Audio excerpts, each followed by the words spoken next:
राज्यात गेल्या काही दिवसांपासून मुली बेपत्ता होण्याच्या घटनांमध्ये वाढ होत असल्याचं दिसून येत आहे। यवतमाळ जिल्ह्यातील राळे गावातून 35 मुले गायब झाल्याची धक्कादायक घटना ताजी असतानाच आता पुणे जिल्ह्याच्या मंचर परिसरातही अशाच प्रकारची घटना समोर आली आहे। मंचरमधील गाडेकर कुटुंबातील अल्पवयीन मुलगी संशयास्पदरित्या बेपत्ता झाली असून तिला आमिष दाखवून पळवून नेण्यात आल्याचा कुटुंबियांचा आरोप आहे। प्राथमिक माहितीनुसार रिया सिंग नावाची ही महिला जी सध्या हैदराबाद येथे राहत असल्याचं सांगितलं जात आहे, हिने संबंधित मुलीशी संपर्क साधून तिला फूस लावली असल्याचा संशय व्यक्त केला जातोय। या प्रकरणी मंचर पोलीस स्टेशन येथे तक्रार दाखल करण्यात आली आहे। पोलिसांनी तपास सुरू केला असून आरोपीचा मोबाईल ट्रेस केल्यानंतर तिचे लोकेशन बिहार आणि उत्तर प्रदेश या भागात आढळल्याची माहिती समोर आली आहे। मात्र अद्याप मुलीचा ठाव ठिकाणा लागलेला नाही। मुलीच्या शोधासाठी पोलीस पथके रवाना करण्यात आली आहेत। मुलगी बेपत्ता झाल्यामुळे कुटुंबियांमध्ये चिंतेचं वातावरण असून विशेषतः आईची अवस्था अत्यंत चिंताजनक आहे।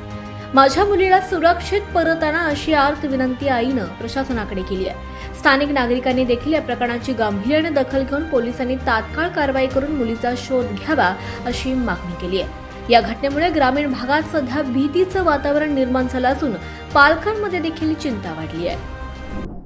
तिच्या पप्पांच्या मोबाईलवरती इंस्टाग्रामवरती गेले 7 महिने ती बोलत होती आणि मी कामाला जायचे रोज आणि आमच्या आजूबाजूच्या लोकांनी ऐकलेलं की ती बाबा हिंदीमध्ये बोलते।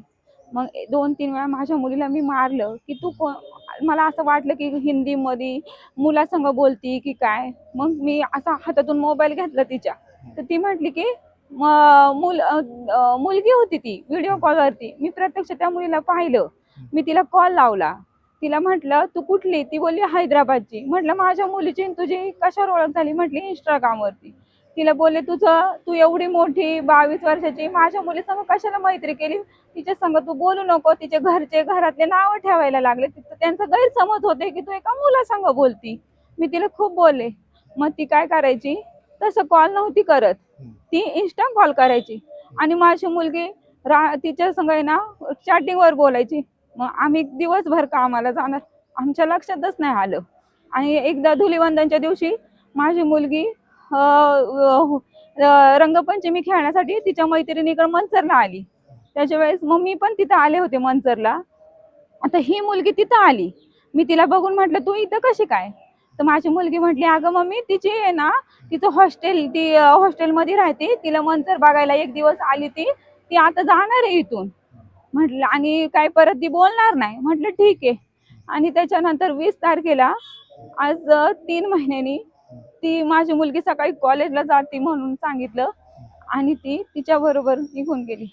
आता पोलिसांनी सांगितलं की ती तिच्याबरोबरच गेलेली आहे। त्यांना समाधान लॉजमध्ये तिच्या एंट्र्या मिळाल्या, पण अशा वेगवेगळ्या नावाच्या। परत जाताना तिला विशाखा लॉजमध्ये दोघींची एंट्री, तिथं तिचं आधार कार्ड चेक केलं, त्याच्यामध्ये तिचं नाव पूनम सिंग नाव आहे। आणि आज 7 दिवस झाले माझ्या मुलगीचा अजून काही तपास नाही। ती ट्रॅव्हल करते, त्याच्यामुळे लोकेशन बदलते, त्याच्यामुळे पोलिसांना पण ते प्रयत्न करतात ते, पण तिचं थेट लोकेशनच भेटत नाही। माझ्या मुलीसंग काही केलं असेल या जीवाला माझ्याच्या विचारानेच माझं हे झाले। माझी फक्त विनंती, माझी मुलगी, मला 16 वर्षाची मुलगी आहे, माझी मुलगी फक्त इथं आणून द्या, हीच माझी मागणी, मला दुसरं काही नको। तिने माझ्या मुलीला आहे ना असं आमची परिस्थिती नसताना मोठे मोठे असे आश्वानं दिले, माझ्या मुलीला गिफ्ट द्यायची, तरी पण मी त्याच्यावर लक्ष दिलंय।